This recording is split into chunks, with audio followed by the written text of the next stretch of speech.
Ne dis jamais à une fille qui a reculé d'un pas en arrière à cause de ses erreurs, manque de sagesse et beaucoup d'autres circonstances de la vie, qui pêche, qui tombe enceinte. Ne lui dis jamais, ta vie est détruite. Ne sors jamais cette phrase-là. Marie de Magdala existe. Et quand je dis existe, je parle des Écritures. Elle existe dans les Écritures. Morte mais existante. Pourquoi? Parce qu'elle a décidé un jour que sa vie ne pouvait pas continuer comme ça. Une prostituée prise par plusieurs sacrificateurs et prise aussi par plusieurs hommes. Mais un jour, elle rencontre un homme. Il faut rencontrer un homme. Il faut rencontrer. Si tu n'as jamais donné ta vie à Jésus, c'est la meilleure option. C'est la meilleure opportunité. Il n'y a pas meilleur que Jésus.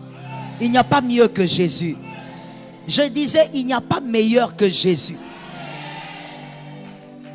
Si à côté de toi, celui qui ne dit pas Amen, ne le dit pas parce qu'il est sorcier, il faut que ton Amen lui rappelle que ça ne changera pas. Il n'y a pas meilleur que Jésus. Je vais répéter ça parce que j'ai l'impression qu'il y a des gens poussés par le serpent qui veulent essayer de museler la vérité. Je n'aime pas quand on muselle la vérité. C'est comme si on est en train de me pousser à parler. La vérité reste la vérité. On ne peut pas mourir pour un être humain. On meurt pour Jésus. On meurt pour Jésus. On meurt pour Jésus.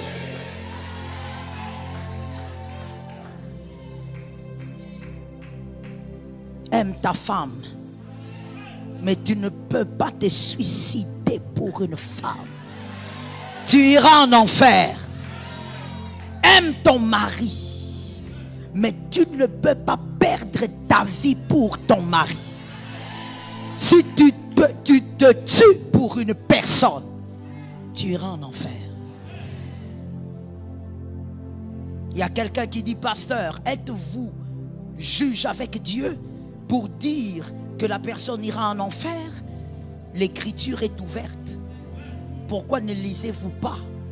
Il est écrit, celui qui détruit mon corps, je le détruirai. Et le corps, c'est le temple du Saint-Esprit.